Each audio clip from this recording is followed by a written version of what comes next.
Alors, sur la radio, il y avait une émission sur la nostalgie, sur le NOS qui est le retour, avec Jeanneney. Et le cinéma, pour moi, est le lieu de la nostalgie. Le fait d'aller voir des films que j'ai pu voir il y a X années, c'est un voyage dans le temps.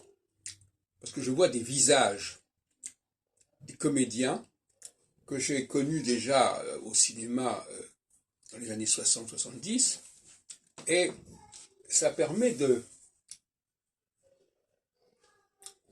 contrebalancer une certaine forme de nostalgie, en tout cas un besoin de rapport au passé. Et aller au cinéma, pour moi, le cinéma, c'est pas tellement un art en soi. En réalité, ce n'est pas ça le problème qui est intéressant. Le cinéma, comme l'image en général, comme la vidéo en général, parce que moi je fais beaucoup de vidéos depuis longtemps, c'est un rendez-vous avec le futur finalement. C'est-à-dire que je crée du passé, je crée un présent, mais qui ne fera sens que par la suite. Les bibliothèques, c'est un peu ça. On se projette dans l'avenir.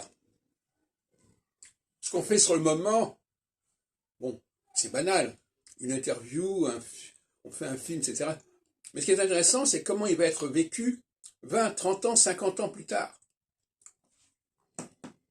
Et finalement, il y a une grande partie de l'activité de l'enregistrement qui est quelque chose qui se projette sur le futur, qui va nourrir la nostalgie du futur.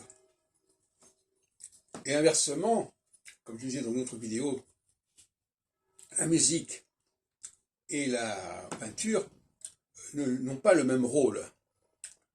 Parce que là, il s'agit, anthropologiquement, c'est la main qui joue ce rôle, n'est-ce pas? Soit de se connecter avec l'ouïe pour la musique, ou se connecter avec la vue pour la peinture. Et là, on a quelque chose qui est une façon de faire parler le corps, mais de faire parler tout simplement la mémoire de l'humanité, quelque part, en tout cas d'une certaine humanité.